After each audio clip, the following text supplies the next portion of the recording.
This is the Education Gadfly Show.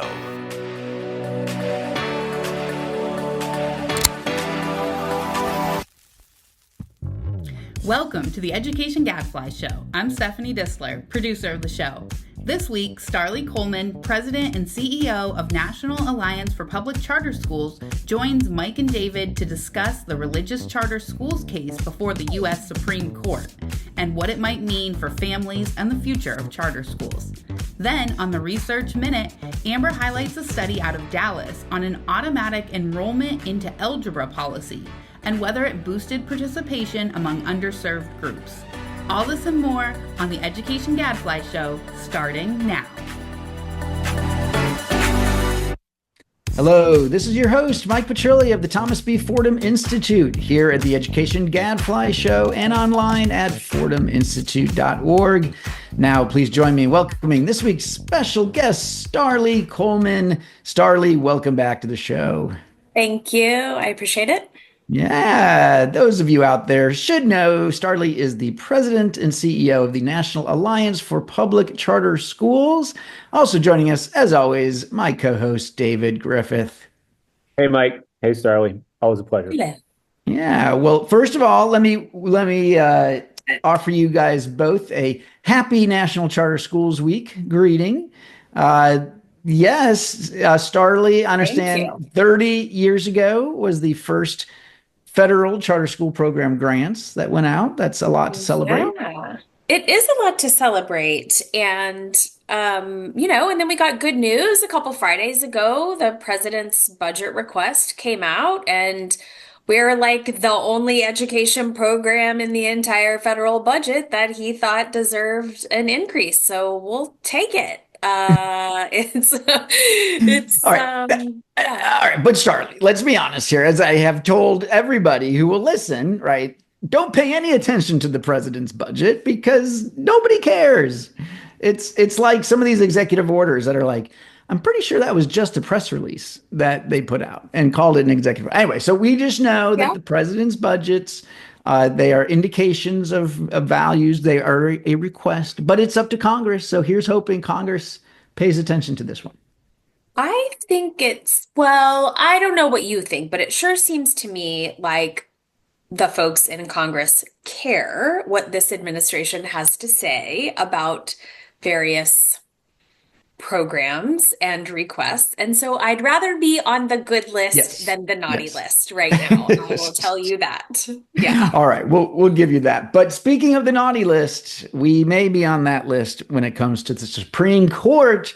Of course, we got to talk about the blockbuster case, the first time charter schools have been the topic at the Supreme Court. Let's do that on Ed Reform Update. All right, Starlee. Well, I've been so excited to have you on the show to unpack what you think about the oral arguments that happened at the very end of April. In this case, just to remind people, the question here, there's a group that wants to start a religious charter school. It happens to be an online Catholic school, St. Isidore, in Oklahoma. They went to the charter board in Oklahoma, and the board actually said yes, after some wrangling.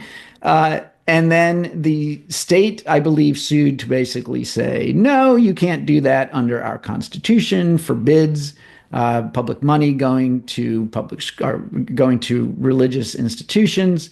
So now it's being held in front of the Supreme Court. The question is whether Oklahoma has to allow religious entities to apply for charter schools if it also allows secular nonprofit organizations to apply for charter schools. So, a lot of people out there in the media was about, may we have religious charter schools? This is more that must we have religious charter schools if you have non-religious charter schools? That's the case. Yeah. And smart people seem to think that the Supreme Court might end up saying, you gotta let these religious institutions have their charter if they're otherwise meet all the requirements. So what are you thinking, Starlee? Yeah, you're right. I think some folks thought that the question was, is it allowed? And the only way that you get to a yes on is it allowed is do you have to do it, right? Just because of the way that the Constitution works and the way that all of the charter laws around the country are written. So, yeah, this is a very significant case for the charter community. And, uh, um, if I were able to predict what the Supreme Court was going to do in every single case, I would move to Vegas and I would be making a lot more money, and I wouldn't be working at a nonprofit, but I am, and so it's hard to know, but I think like everyone, we're assuming that this is probably going to come down to where Justice Roberts is on this question. Mhm. And because there were only 8 justices this time, Amy Coney Barrett recused herself. Then a tie, right? If there's a tie, a 4-4 split, that like goes to the sort of charter schools are public schools side. And if charter schools are public schools, then we cannot be religious. But I can certainly see a world based on the oral Mhm. arguments where the decision will be that charter schools are private actors and therefore states must allow religious institutions to Yeah. hold charters. And the thing that's also really important about this case for people to understand is that the question is not just can a religious entity hold a charter? That's already allowed in almost every state. The question is, can a religious entity hold a charter and teach religion in the classroom? Mhm. Right? So if the answer to that is yes, then that is just, it is a redefinition of what charter schools are and who we are and what our rules are and how we operate in all 47 states, DC, Puerto Rico, Guam, that allow charter schools today. So this isn't like a one and done in Oklahoma. This is going to apply Yeah. nationwide. And let's talk just a little bit more about the constitutional arguments, because as we try to game out what might happen depending on where the court comes down, I think the details matter, right? I mean, on the one hand, you have the Establishment Clause, right, which it doesn't actually say there's a separation of church and state, but it certainly does say the government shall not establish a state religion, and the court seems to agree that, okay, for example, public schools cannot teach religion because that would be the government. They are clearly a governmental agency. And so the question, though, is, well, what about charter schools? Are they part of the government in the same way? And there was a lot of discussion at the oral arguments about just how much leeway do charter schools have. The attorney speaking on behalf of the state of Oklahoma talked about how, hey, charter schools have to follow the state standards. Those standards get very specific, dangling participles in the ninth In the ninth grade, right? yeah. There's a lot in there about what they and so this is very much still part of the government service, a public school. The other argument as well, under the First Amendment's free exercise clause, this court has ruled that if the government is providing funding or providing some kind of contract opportunity for nonprofit organizations, for example, in foster care, right, was an example in another case, that those are private actors, they're government contractors, they're not the government, and you can't discriminate against religious entities that want to provide those services just because they're religious. So again, it gets into, well, is the charter in charter school make them just a government contractor? And I bring this up, Starlee, because you can imagine them saying, look, we find that in the case of Oklahoma, we don't think there's enough entanglement here for it to be considered a public school. Or maybe they'll say a lower court needs to determine, here's the test, whether it's a public school based on how the statute is. That could mean then that states that don't want religious charter schools could then look at what the court has said and try to figure out how to make sure our laws are written such that there is enough entanglement that is quite clear that the charter schools are part of the government, therefore can't teach religion, right? So, I mean, is that where you see this going with blue states? Or in the blue states, we worry that they just, the unions and others will say, oh, this is our opportunity to just kill off charter schools writ large, because we'll say that's the only way we can keep, religious schools from getting a charter. Yeah. Yeah.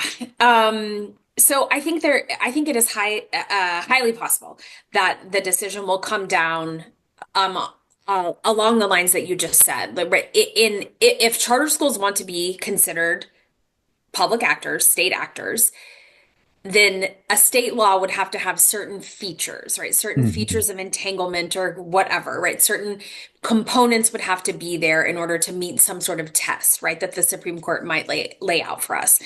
The question is, what would the features be? And there are certain features, of course, in state law that would be fine and like not a big deal for the charter community to comply with, and they would still be able to maintain their autonomy. And then there are certain things that would just be a no-go, right? For example, if charter school boards had to be elected by the general public, like that's a no-go for charters, Mhm. right? Mhm. We wouldn't do that. Like the charters themselves wouldn't want to take that deal.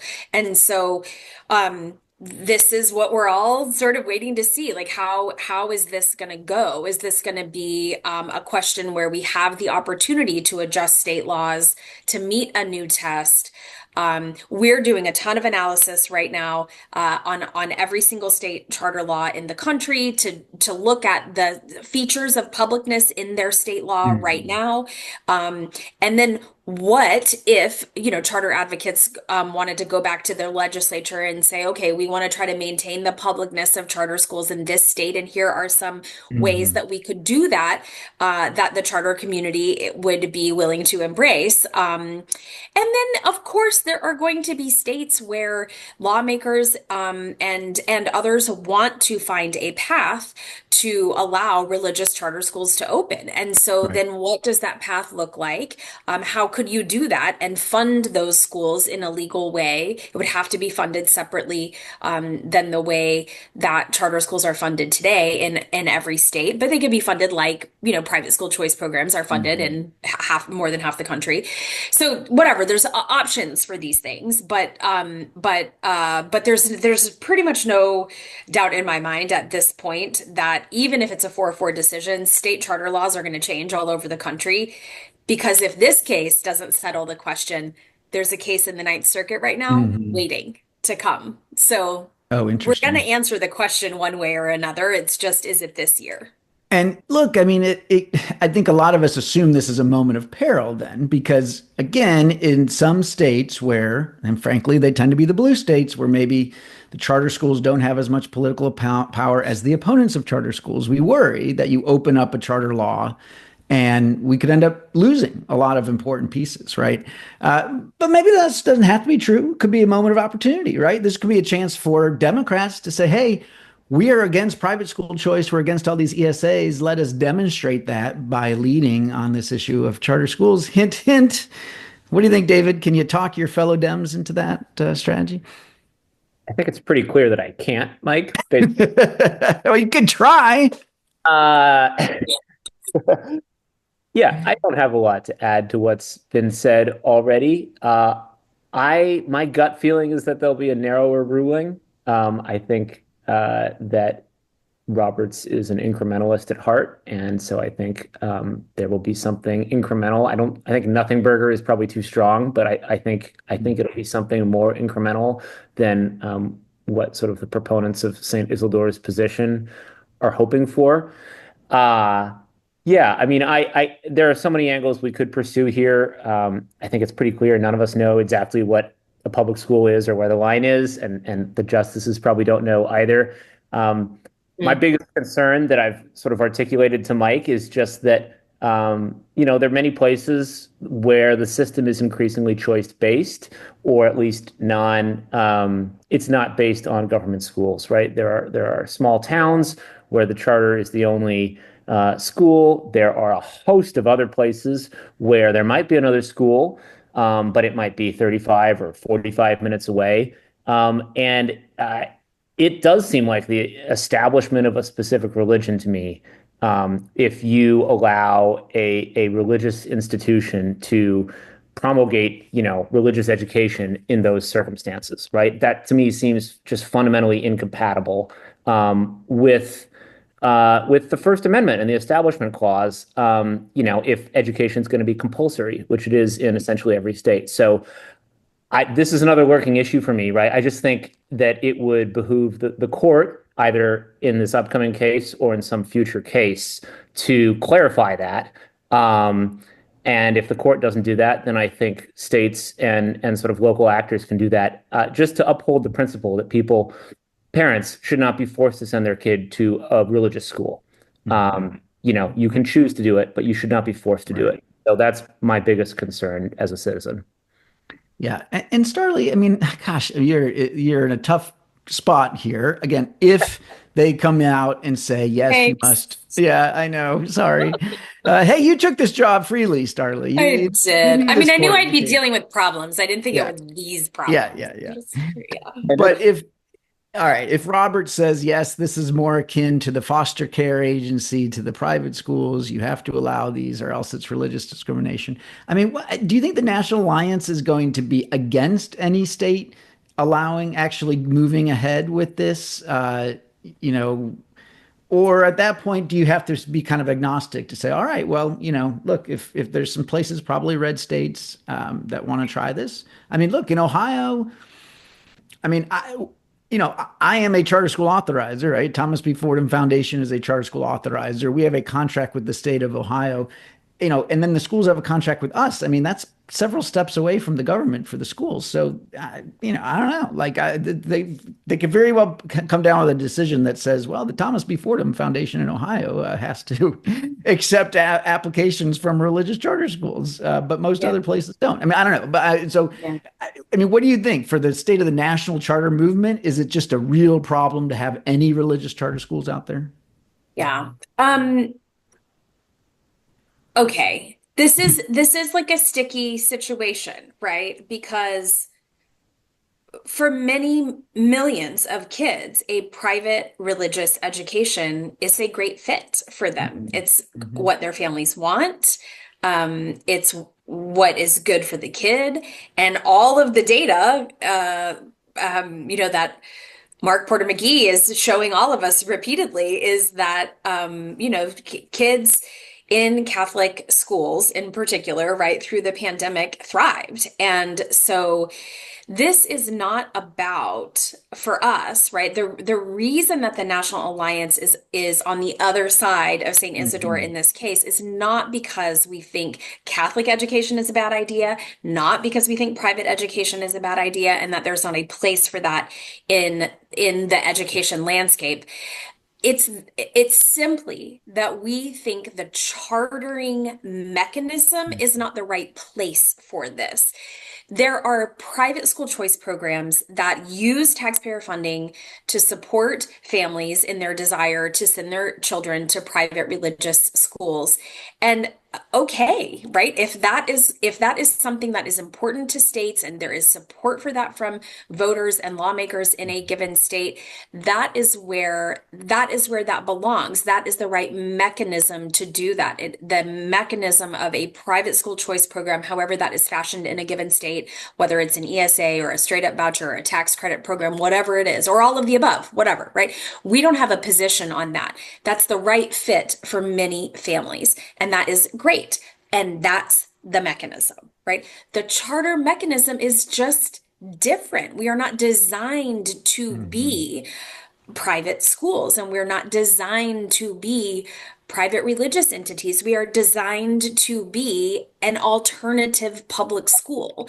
And I know there's like gray area, right? I understand that. I mean, there's, I get it, right? I get that we're in this like sort of hybrid place, and that is true. But the difference between a charter school and like the foster care agency that came up during the oral arguments is that foster care agency existed before the state contract was ever let, right? It existed and serves families privately outside of the state adoption agency. Charter schools don't exist before the government gives them the stamp of approval and sets the rules. Charter schools don't exist until the government sends money to them because they've met certain criteria and students have enrolled, and all of the rules for a public school are being met and followed. That is just a fundamentally different situation. And so, charter schools just are not designed to be private schools, and And so the legal and operational structure for charter schools is all built upon charter schools being public schools. And if that is called into question, then certainly, as you said, in some states, right, in some states it will be fine. Things will look different. I live in Texas, as you all know, and we'll figure it out, right? Like there's political will, major political support to have religious charter schools in Texas. That will happen here. And also, the charter schools that want to remain public schools will probably remain public schools and things won't look that different for them. But there will just be a different pathway or a new pathway created for schools that want to be religious. And that will probably happen in a good number of states. But then I do just believe strongly that we will lose ground in some of our other states where we have a lot of kids in charter schools. Yep. It is a fantasy to think that California is going to allow religious charter schools to open. That's not happening, right? And if the way that they can prevent that is to force all charter schools to become district schools again, right? Like overseen by the district. Right. Reconvert them to district Yes, status. exactly. Their autonomy will be crushed, right? Everything that they offer to parents that is different than the district will go away. They will be unionized, et cetera, et cetera, et cetera. And so that is the issue for us, right? This like I think I was, talking to a friend who works at one of the conservative think tanks who signed an amicus brief on the sort of pro St. Isidore side of this, and I was like, okay, well, what's your plan in California? Right. Like, what's the plan for you to protect the 500,000 kids in charter schools today? Yeah. And by the way, at a time when there could be a federal tax credit scholarship program included in the reconciliation bill, right? That is coming up. And so there are these other vehicles that could be available to support getting kids into Catholic schools and the like. Right. Yeah. There's already, in the states where this is going to be allowed, there is already a mechanism to do exactly what they want to do. And so it feels so dangerous and so ivory tower to me to create a scenario where we are going to hand the unions a victory that they have not been able to get on their own for 30 years because of a philosophical argument that no one is having. Right? Private school choice. Right. And with that, we say Happy National Charter School Week. Okay. This is a weird issue, right? The alignment on this issue is just really interesting to me. Look, the religious discrimination argument, I think, is a serious one. It's important. I just, my argument that I've made in responses for right now, let's step back. Let's look at the big picture. And if a state like Ohio has provided a mechanism to fund religious education, which it has through the EdChoice voucher program, then it's okay that it keeps charter schools and public schools non-religious, right? In the big picture, it's not discriminating against religion. Now, you could argue maybe the funding should be more generous, yada, yada, yada.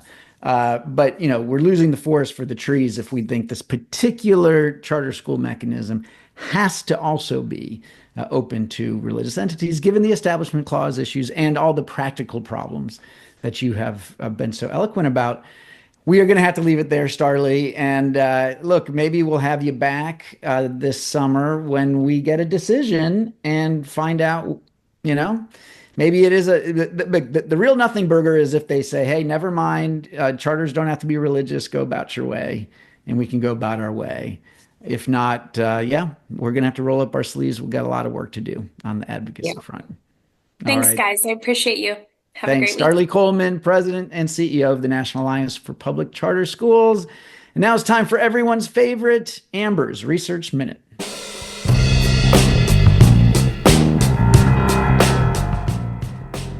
Amber, welcome back to the show. Thanks, Mike.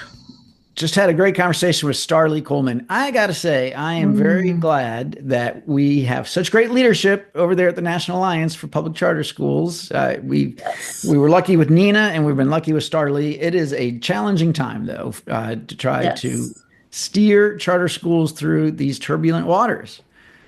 It is. Yes. So she was the right person for the job. She expressed some frustration with, some people in the ivory tower who, and so it's hoping that they have a plan when it comes to, blue states and how are you going to keep charter schools healthy if this all goes down. So I think we need to send Checker and Andy Smarick out to California to do some lobbying. I think that's what she's implying. So. Wow. I can see Andy. Checker.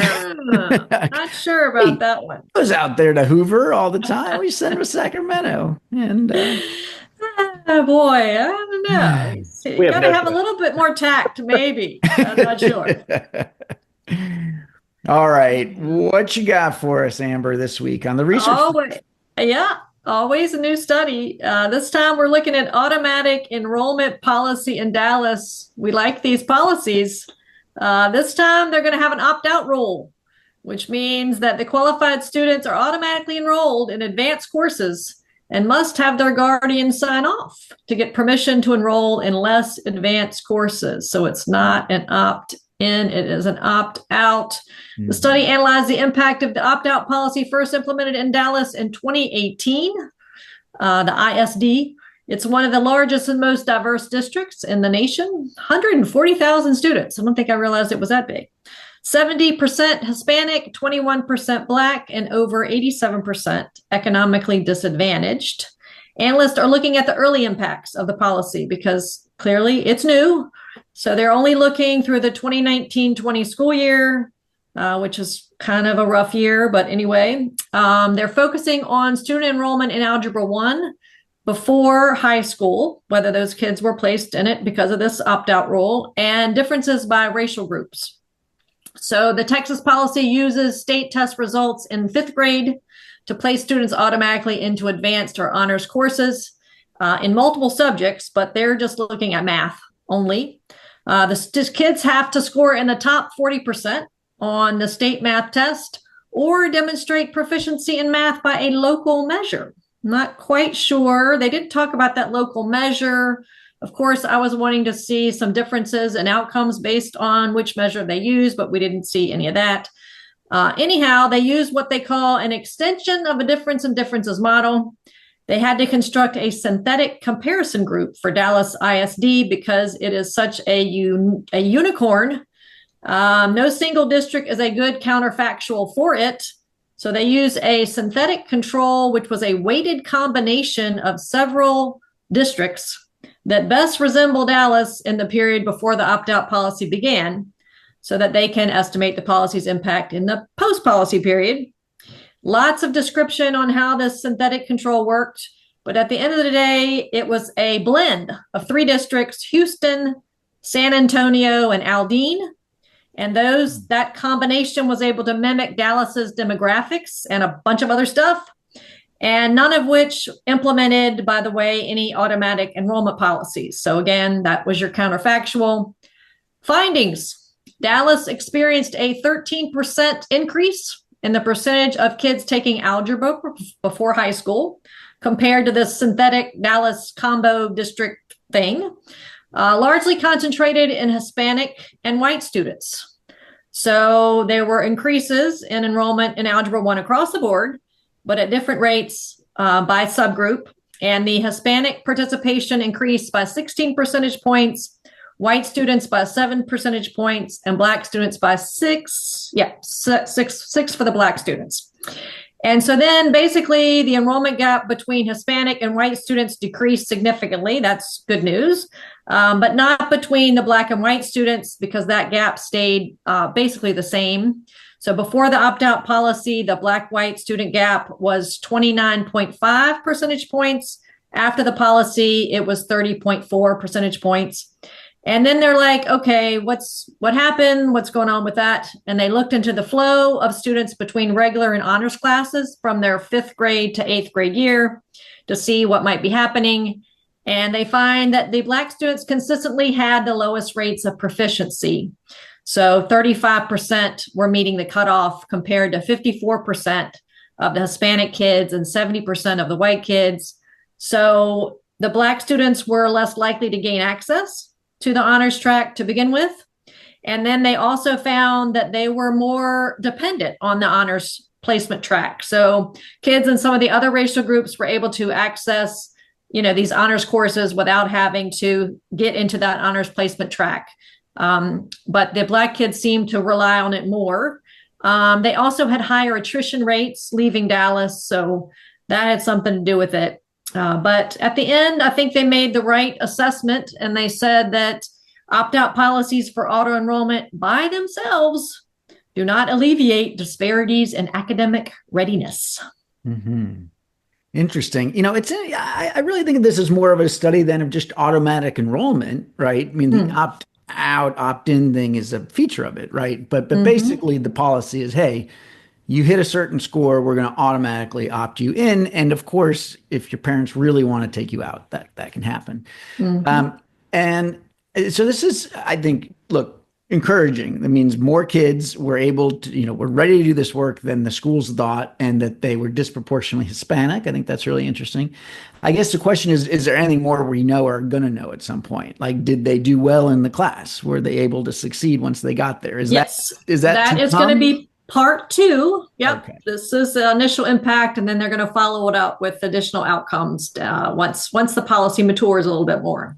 Okay. Gotcha. I mean, this methodology, by the way, like, David, does this sound convincing to you? It sounds pretty novel, and I'm like, ooh, maybe we could use this for some studies. But we actually have used it for one study. But oh, okay, there you go. Good. But yeah, I mean, I think it's generally considered what you do, right, when you have a singular district or entity that has implemented something, right? You can compare it to everything, but a lot of the things that you compare it to are not similar to it. So it's better to compare it to the things that are most similar to it. And why not just compare it to like itself previously, right? Yeah, because there are trends and stuff like that. So yeah. Okay. Yeah, no, it's kosher, and it's not perfect, but it seems pretty convincing in context, I think, or I have no reason to question it. And I like the policy. Right. I mean, right. It sounds like we need more information about how it's going. But Hispanic students are 70% of the district. It's a big deal if some of them are not in advanced coursework, and they should be. So I don't see the problem with that personally. Yeah. Yeah. No. And look, I feel like every day I'm coming across somewhere some mention of enthusiasm for automatic enrollment, and it's on left, right, and center. I mean, it is hard to find a reform that has as much broad support as this one, and you can see why, right? I mean, that it really can be. There's a case on equity, there's a case on excellence, but like the study found, it does not solve all your problems. If you have a black-white achievement gap that is enormous, and then you use test scores as your way of getting kids into these classes, or at least to make sure they get into these classes, that, you're going to see an achievement gap. It feels different depending on the context, right? I mean, when you're talking about, for example, Harvard, right? If we just go with test scores, you might see a decline, right, in the number of traditionally disadvantaged students, right? But when you're talking about, I don't know, some of these big districts, right, where there might be some sort of institutional bias against getting these kids into more advanced classes, right? It might, that, I think that's the reason, right? Which is like, it is actually a politically sustainable, it's a politically sustainable way to do this, right? Yeah. It's probably the best way to do this. And, in these contexts, it's good. Yeah. And I love it that this is not algebra for all, right? Or algebra in the 8th grade for all. It is saying, hey, for kids who are ready for it, and there's more kids ready for it than we think.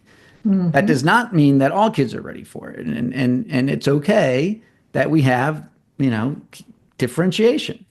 it also puts the focus back where it should be, which is, okay, so how do we get more, Black kids ready for this class, right? In That's the right. earlier grades, right? That's where the focus should be. I know I'm saying things that you've said for 30 years. No, but- no, and that starts in kindergarten. So And the top 40%, I thought does that seem about right to you guys? I mean, I thought, I well, wonder. that's interesting. The cutoff, right? Yeah. I mean, I try to remember what the state was. Is it North Carolina where they had a much higher cutoff? And no, look, I mean, I think it depends what you're looking at. If the point is who can do algebra in the 8th grade, sounds about right to me. I don't know. I don't know if there's a way to answer that empirically. I guess part 2 of the study might tell us. If Right. the point is to do something that's politically sustainable and to let enough people into the tent that it, acquires a life of its own, then I think it's a great number, right?